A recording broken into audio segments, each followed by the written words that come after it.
요즘 보면 조기 은퇴하시는 경우도 있고요. 그리고 또 젊은 시절 또 직장을 다니다가 조금 맞지 않아서 퇴직하고 또 개인 사업을 하는 경우가 참 많습니다. 어, 한국 사람들 같은 경우 보면 한국도 그렇고 여기도 그렇고 많은 분들이 식당을 창업하는 경우가 꽤 많습니다. 그런데 어, 부푼 계획을 가지고 식당을 창업했는데 대부분의 식당이 한 80% 이상이요. 한 2년 만에 문을 닫는다고 해요. 당차게 시작을 했는데 2년을 못 버티고 망하는 경우가 참 많죠. 여러분, 식당의 핵심은 무엇입니까? 예, 맛이죠. 식당은 맛있어야 장사가 됩니다. 아무리 식당의 이름이 멋있고 또 인테리어가 화려하고 뭐 종업원이 멋지게 생기고 뭐 예쁜 사람이 있다 할지라도 뭐 한 번은 갈 수 있겠지만 맛이 없으면 사람은 다시 찾지 않고 금방 소문이 나는 것입니다. 식당의 본질은 맛입니다. 예, 그렇기 때문에 음식에 투자를 해야 되고 또 무엇보다 주방장에 투자를 해야 됩니다. 예, 그렇게 해야지 뭐 다른 것은 조금 부족해도 식당이 잘 되는 것입니다. 2년마다 식당 주인이 바뀌다 보니까 또뭐 간판을 내려야 되고 그래서 식당이 어려울 때 또 잘 되는 장사가 있어요. 이게 뭐죠? 예, 간판 장사입니다. 예, 간판이 계속 바뀌니까 이제 간판 장사만 좋은 일 시켜주는 거죠. 우리가 무엇을 하든지 핵심을 파악하는 것이 참 중요한데 참 부푼 가슴을 가지고 식당을 창업했는데 핵심을 놓치고 다른 것으로 뭔가를 채우려고 하다 보니까 결국은 망하게 되는 것입니다. 우리 인생을 살아가면서 핵심을 붙잡느냐 아니냐는 참 중요합니다. 신앙생활도 마찬가지죠. 신앙생활을 하면서 핵심을 붙들고 신앙생활을 하는 사람이 있고 그 핵심이 아니라 다른 것을 붙들고 기대하면서 또 신앙생활을 하는 사람이 있습니다. 신앙생활을 잘 하려고 하면 신앙은 하나님을 향해서 앙망하는 하나님을 향한 믿음 생활하는 거잖아요. 그렇기 때문에 하나님께서 우리에게 무엇을 원하시고 하나님께서 가장 기뻐하시는 것이 무엇인가 그것을 파악하면서 생활을 해야 신앙생활이 바로 설 수 있는 것입니다. 우리가 성경을 읽는 것도 중요하지만 성경의 본질이 무엇인가? 성경의 핵심이 무엇인가?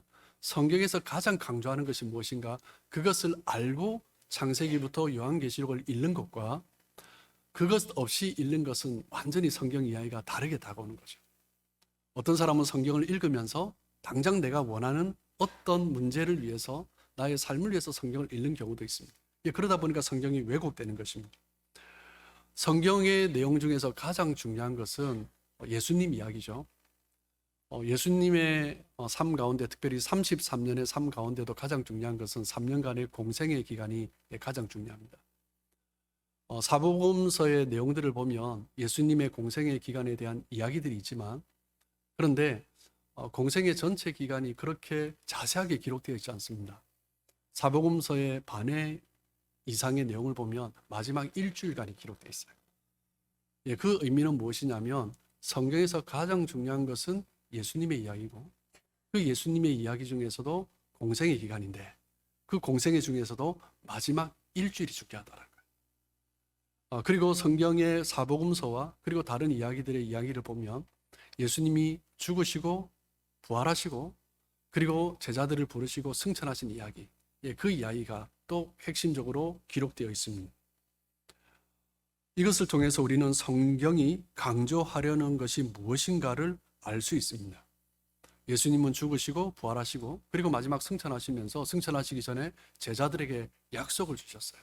기다리라 라고 약속하셨어요.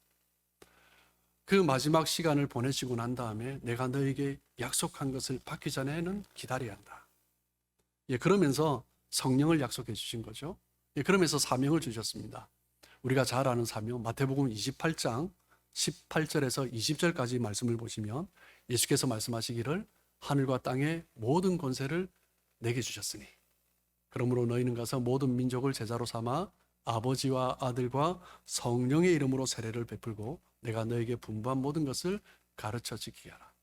볼지어다 내가 세상 끝날까지 너희와 항상 함께 있으리라 라고 말씀해 주셨습니다. 이 말씀은 예수님께서 마지막 제자들에게 남기신 명령이고 그리고 위임해 주신 정말 핵심적인 이야기입니다. 유언이고 너무나 중요한 메시지이기 때문에 우리는 이 말씀을 대위임령이다라고 부르고 있습니다. 하나님께서 창세기부터 요한계시록에 수많은 말씀을 주셨지만 이 메시지가 너무나 중요하기 때문에 대위임령이라고 붙이는 거죠. 그리고 사도행전 1장에 보면 예수님께서 승천하시기 직전에 제자들과 따르는 사람들이 모여있을 때 남겨주신 말씀이 있습니다. 핵심적인 메시지가 뭐예요? 사도행전 1장 8절이죠. 오직 성령이 너에게 임하시면 너희가 권능을 받고 예루살렘과 온 유대와 사마리아와 땅끝까지 이르러 내 증인이 되리라 하시니라. 성경에 기록된 것은 예수님의 생애가 가장 중요한데 예수님의 생애에서 가장 중요한 이야기는 십자가 죽으심, 부활하심, 그리고 승천하심. 그런데 그때 승천하실 때 예수님이 남겨주신 약속, 너희가 기다려야 한다. 무엇을요? 성령을 기다려야 한다. 그 성령이 임하시면 너희가 어떤 삶을 살게 될 것인가? 너희가 이런 삶을 살기를 원한다. 그리스도인들에게 남겨주신 거죠. 그것이 바로 하나님께서, 그리스도께서, 성령께서 우리 그리스도인들에게 원하시는 삶의 모습입니다. 우리가 하나님을 믿고 예수님을 믿고 성령을 따르면서 우리가 함께 모여서 생활하는 것, 이것이 기독교 공동체죠. 그래서 기독교의 공동체는 바로 이 메시지입니다. 이 메시지를 놓치면 마태복음 28장 18절에서 20절의 말씀과 그리고 사도행전 1장 8절의 이 메시지를 놓치면 기독교의 본질을 놓친 것입니다. 이것을 놓치고 신앙생활하면 신앙생활의 핵심을 놓친 거죠. 이 핵심을 놓치고 다른 것으로 만족하면서 살아가는 것입니다. 그것은 2년 만에 문을 닫는 식당과 마찬가지인 거죠. 사람들이 방황하면서 인생의 길을 찾지 못하는 이유는 무엇 때문입니까? 이 핵심을 놓쳤습니다. 우리 모든 사람의 인생에 핵심적인 요소가 있습니다. 내가 왜 이 땅에 존재하고 있는가? 무엇을 위해서 살아야 하는가? 그것이 우리 인생의 핵심이죠. 이 핵심을 다른 말로 표현하면 정체성이라고 합니다. 이 정체성을 분명히 알고 있는 사람과 알지 못하는 사람의 인생의 삶은 굉장히 차이가 있습니다. 정체성이 분명하지 않은 사람의 인생이 헷갈리는 거죠. 이 정체성, 내가 어떤 삶을 살아야 하는가? 다른 말로 표현하면 나의 삶의 사명입니다.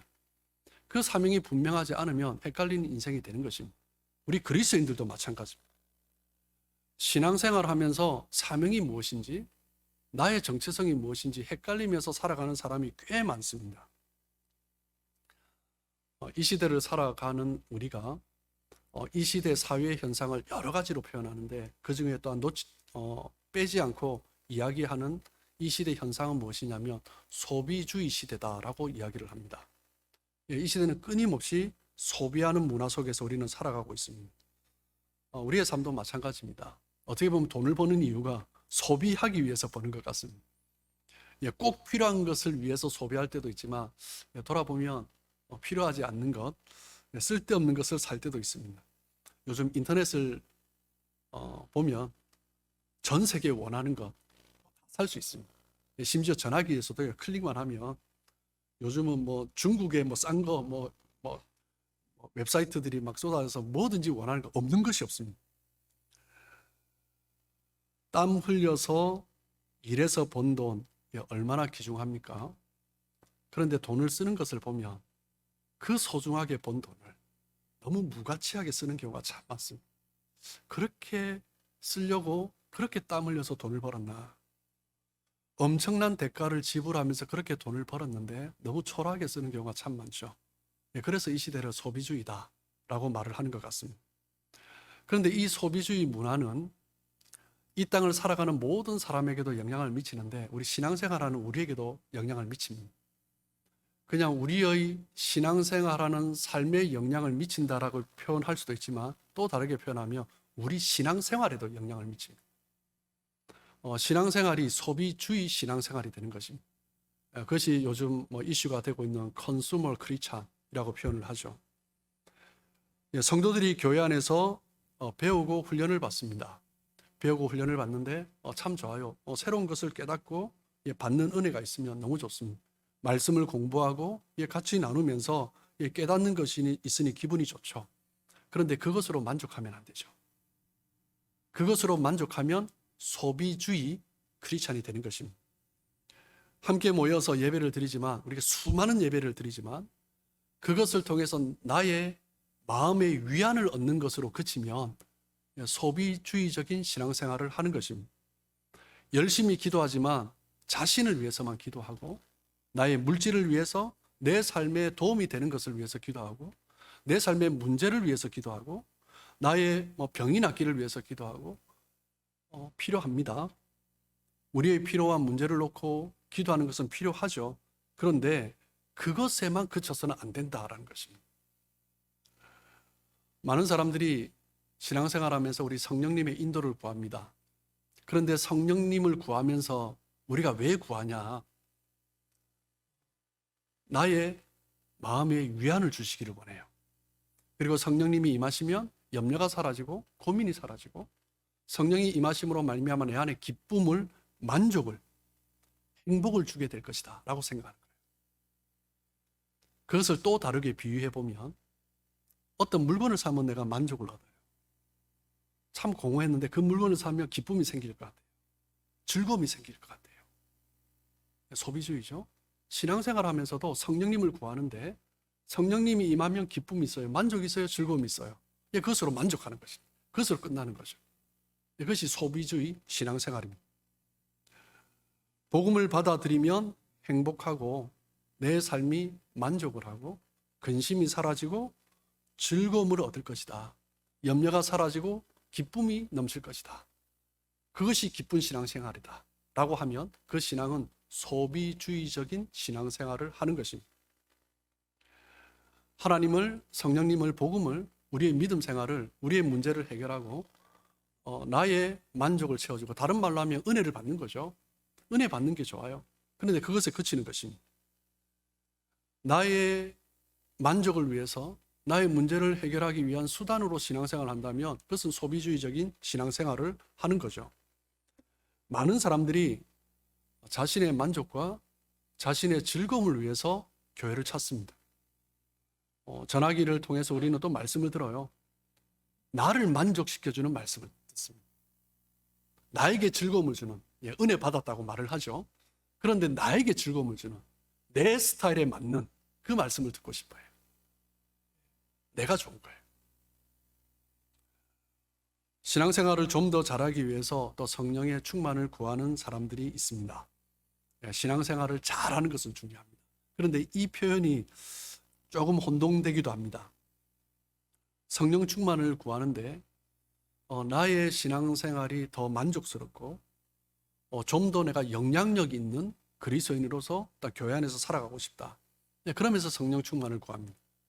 잘못된 것은 아니지만 성령 충만의 목적은 원래 그것은 아닌데 라는 생각이 듭니다.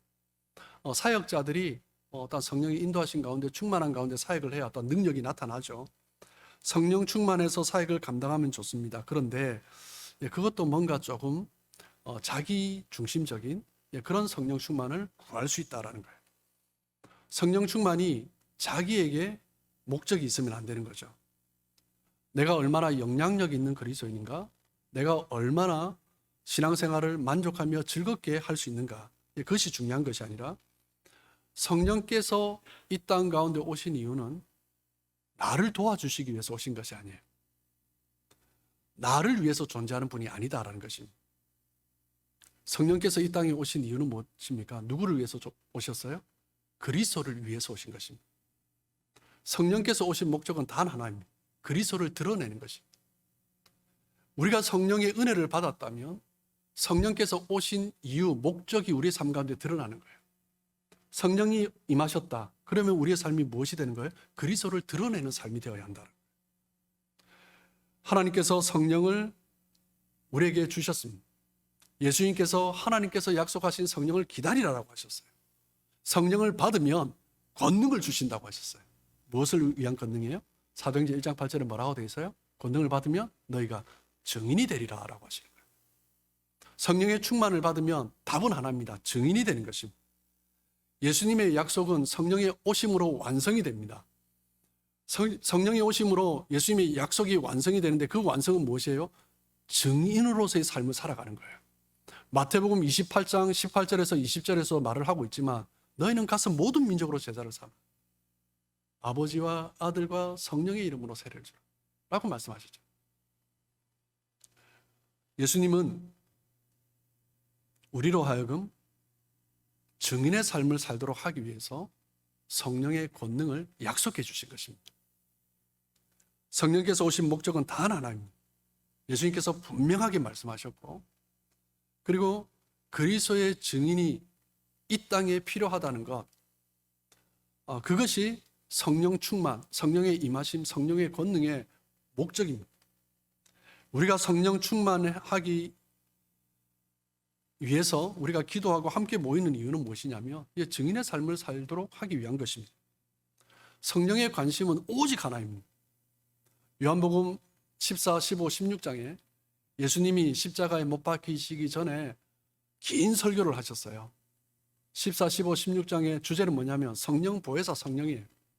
뭐 때문에요? 성령이 오시면 내가 너에게 말한 것을 다시 생각나게 하고 아버지께서 약속하신 것이 다시 생각나고 그것을 이루게 할 것이다. 그 14, 15, 16장의 성령의 필요성을 강조하는데 그 성령의 오심이 우리 가운데 나타났을 때 드러나는 아웃풋은 하나입니다. 증인의 삶입니다. 그것을 말씀하시는 것입니다. 성령은 결코 성령 스스로를 위해서도 존재하지 않습니다. 하나님께서 보내신 그 뜻을 이루는 것입니다. 하나님께서 이 땅 가운데 보내신 성령을 보내신 뜻이 무엇이냐면 그리스도를 드러내는 거예요. 성령은 그리스도를 드러내심으로 하나님 아버지께 영광을 돌리는 존재입니다. 신약시대 그리스도인의 정체성은요, 성경에서 말을 하는 그리스도인의 정체성은 뚜렷합니다. 증인입니다. 그것이 그리스도인의 신앙의 본질, 핵심이죠. 교회가 초대교회에 시작되었을 때 어떻게 시작되었습니까? 성령의 오심으로 시작되었습니다. 성령의 오심으로 교회가 태동되었습니다. 교회가 시작되어야 될 필요성이 있기 때문에 하나님은 예수님은 성령을 약속해 주셨고 기다리라라고 말씀하셨습니다. 그 성령이 오셨을 때 성령의 권능을 힘입어서 교회가 시작된 것입니다. 그 교회는 어떤 공동체입니까? 증인 공동체입니다.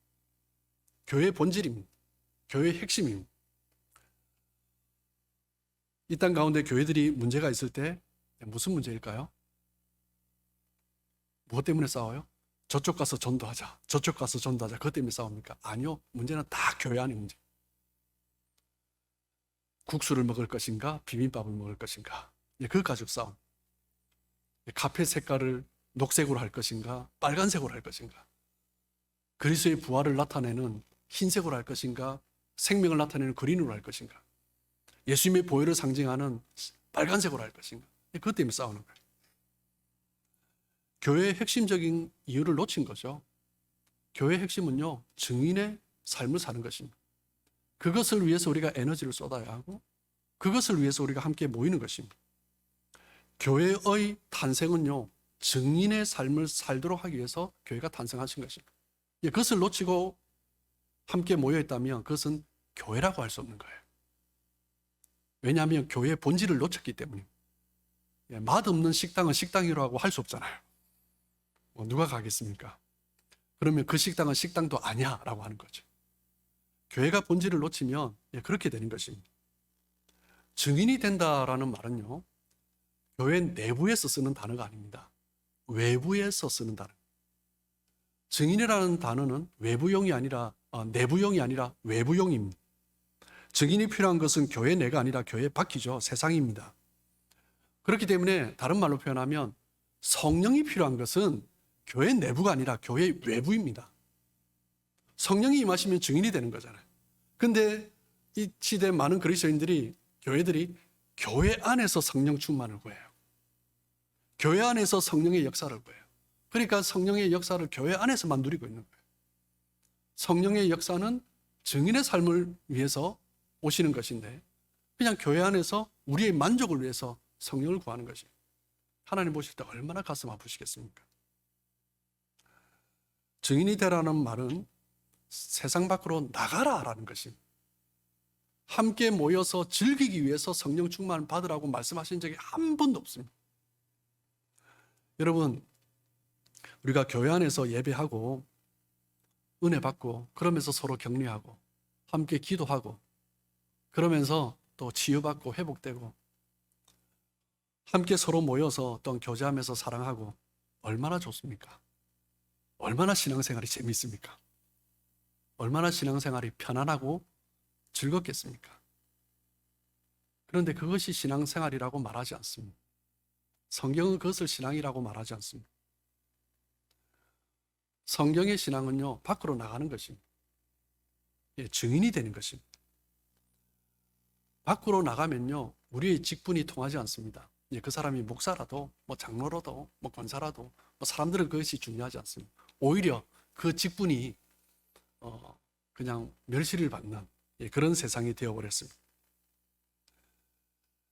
우리가 교회 안에서만 살면 그것들이 중요한 것이 되는 거죠. 교회 밖으로 나가면 그것은 중요한 것이 아닙니다. 교회 안에서만 신앙생활하면 온실 속의 화초처럼 되어버리는 것입니다. 온실 속의 화초는요, 그냥 온실 속에서는 괜찮은데 밖으로 나가면 금방 시들어버리고 말라 죽어져 버립니다. 성령이 임하시면 권능을 받는다고 했습니다. 왜 권능이 필요합니까? 온실 속의 화초처럼 잘 자라라고 권능이 필요합니까? 아니요. 세상이 너무 험하기 때문입니다. 성령의 권능이 없이 밖으로 나가면 금방 시들어 말라져 버리기 때문입니다. 그래서 성령의 권능이 필요한 것입니다. 성령이 필요한 것은 온실 안이 아니라 밖에서 성령의 권능이 필요한 것입니다. 세상은 결코 우리 교회를 향하여서 성도들을 향하여서 복음에 대해서 우호적이지 않습니다. 오히려 대적하고 노골적으로 공격하는 세상입니다. 교회 안에서 우리의 신앙을 점검하기는 정말 쉽지 않습니다. 우리의 직분이 우리의 신앙을 나타내는 것이 아닙니다. 우리의 직분은 우리 안에서는 통하지만 밖에서는 통하지 않는 것입니다. 무기가 있다면 사용해야 됩니다. 무기를 사용해 보지 않으면요, 그 무기가 얼마나 유용한가 알 수가 없습니다. 요즘 K 무기가 굉장히 또 잘 팔리고 있다라는 소식을 국뽕 유튜브를 통해서 한 번씩 듣고 있습니다. 이유가 무엇입니까? 다른 나라 무기보다 한국 무기가 잘 팔리는 이유는 실전에 검증된 거예요. 한국은 남북 간에 대치되면서 한 번씩 계속적인 전투들이 일어나고 있습니다. 그러면서 계속 사용하는 것입니다. 실전에 검증된 것입니다. 그러고 보니까 괜찮은 거죠. 가격에 비해서 훨씬 좋은 것입니다.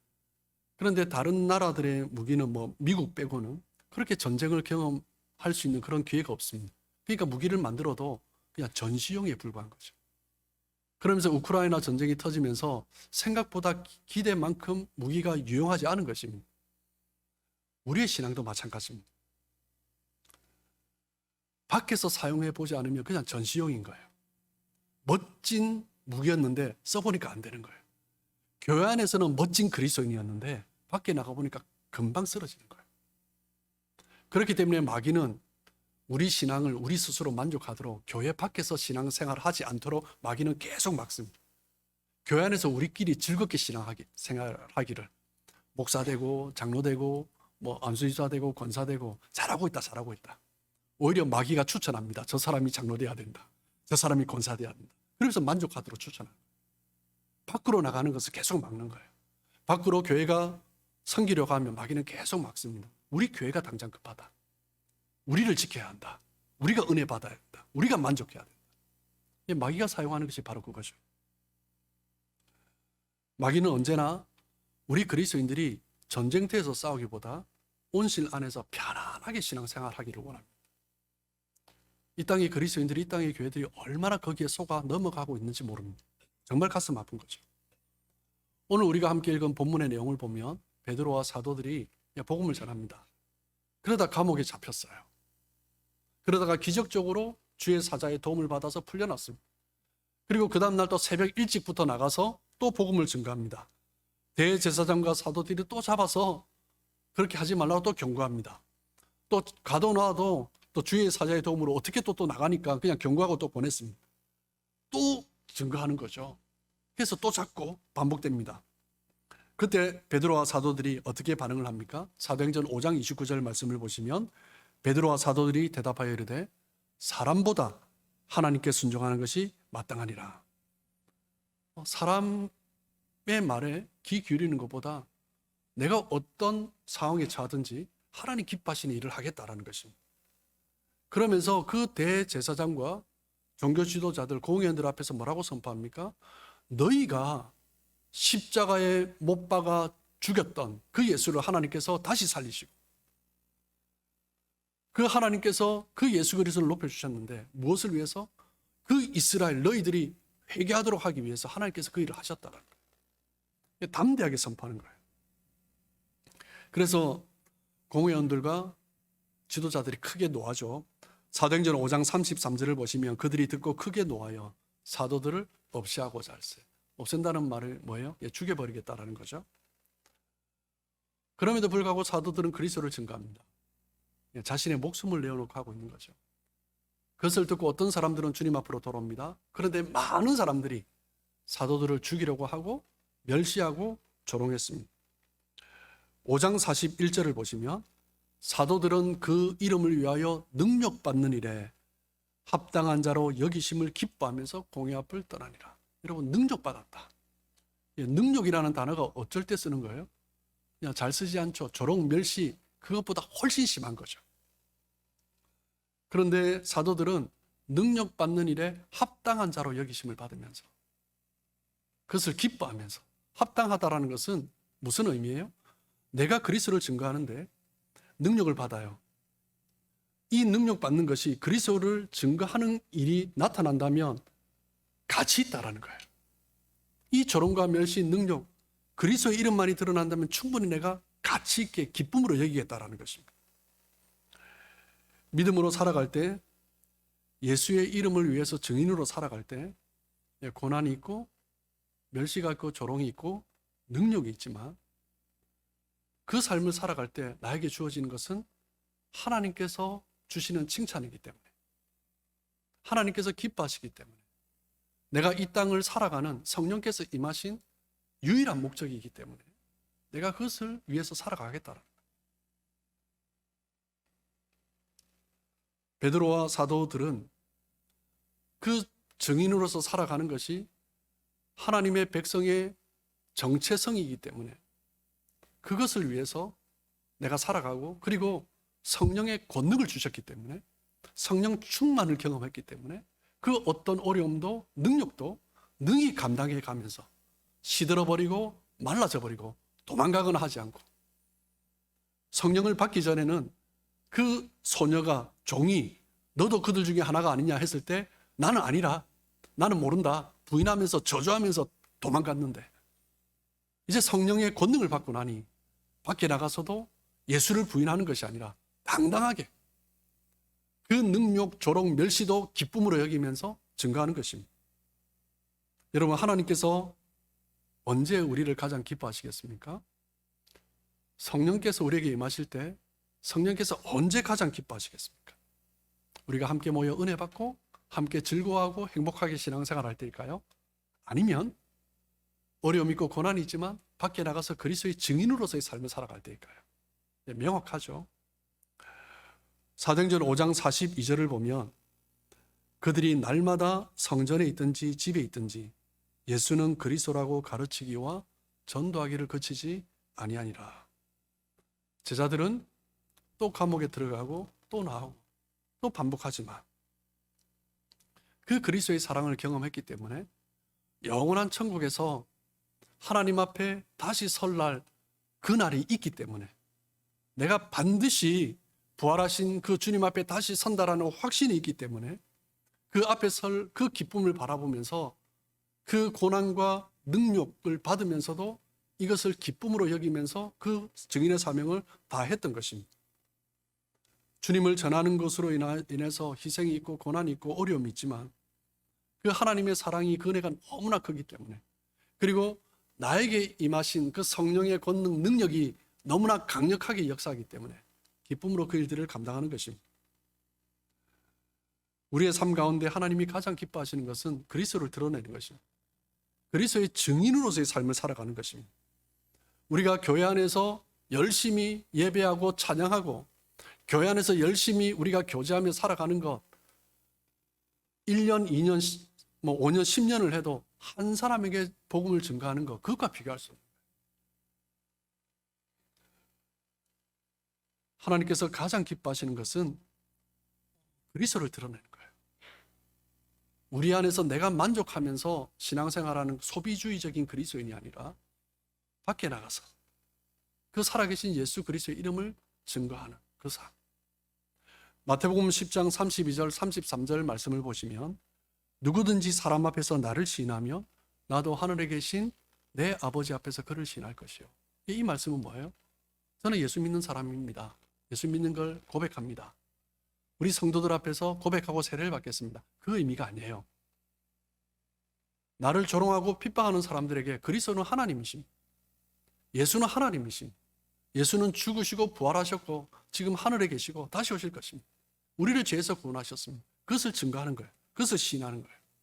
그런데 세상 사람들 앞에 나가서 핍박과 조롱과 멸시가 있으니까 마태복음 10장 33절을 보시면 누구든지 사람 앞에서 나를 부인하면 나도 하늘에 계신 내 아버지 앞에서 그를 부인하리라. 사람들 앞에서 그리스도를 증거하지 못한다면 나도 부인하리라 라고 말씀하십니다. 우리 그리스도인들, 우리 정체성은 여기에서부터 출발합니다. 증인의 삶을 살고 있는가 아닌가.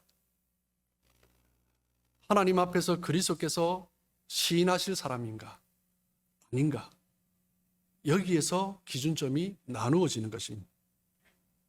이 일을 하게 하시기 위해서 성령께서 오신 거예요. 쉬운 일이 아닙니다. 그래서 성령의 권능이 필요한 것입니다. 쉬운 일이 아니기 때문에 예수님께서 기다리라고 하신 거예요. 너희들이 증인의 삶을 살아야 되는데 그런데 너희 힘으로는 안 된다. 성령이 임하셔야 된다. 그렇기 때문에 기다려야 한다. 우리는 신앙의 초점을 분명하게 해야 됩니다. 예수님께서 승천하시기 전에 성령을 약속한 이유는 단 한 가지. 뭐예요? 증인이 되라라는 거예요. 증인에는 어떤 수식어도 필요 없습니다. 그냥 증인은 그냥 심플합니다. 본 것을 말하는 것입니다. 본 것을 말하지 않으면 증인으로서의 사명을 다하지 못하는 거예요. 내가 경험한 것을 말하지 않으면 증인으로서의 사명을 하지 않는 거예요.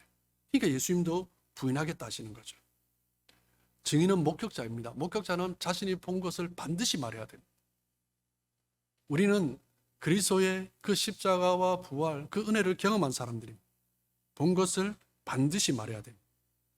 때로는 어떤 반대가 있어도, 어떤 어려움이 있어도, 어떤 조롱과 멸시가 있어도 반드시 전해야 됩니다.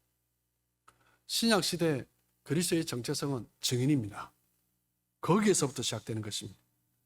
우리 그리스도인이 교회 안에서 신앙생활하면서 서로 키재기하면서 교회 안에서 어떻게 무언가를 이루어가는가, 그것이 그리스도인의 사명이 아니라 교회 밖에서 믿지 않는 사람들에게, 이 땅에 방황하는 청년들에게, 우리 토론토 같은 경우에는 전 세계 280개 다민족들이 모여 있습니다. 그 사람들의 숫자가 한 200만 명이 된다고. 정말 이런 도시가 없죠. 정말 증인으로서 살아갈 수 있는 최적의 도시가 토론토입니다. 이 험한 세상, 거친 세상 속에서 그 증인의 삶을 살아가시는 저와 여러분 되시길 주님의 이름으로 축복합니다. 우리가 증인의 삶을 살아가려고 하면 성령께서 우리 가운데 임하시고 우리를 도우실 것입니다. 성령의 권능이 나타날 것입니다. 내가 할 수 없는 일이 일어날 것입니다. 성령이 하시기 때문입니다. 그 일을 하나님이 가장 기뻐하시기 때문에 성령께서 함께 하시는 것입니다. 세상 끝날까지 내가 너와 함께 하리라. 언제요? 우리가 증인의 삶을 살 때. 그때 함께 하시는 것입니다. 여러분, 새생명 축제가 2주 남았습니다. 지난 6주 동안 우리가 기도 주간, 작정 주간, 섬긴 주간으로 6주를 보냈습니다. 그런데 초청 주간, 이 2주간에 우리가 증인으로서의 삶을 살지 않으면요, 6주간도 아무 의미가 없는 것입니다.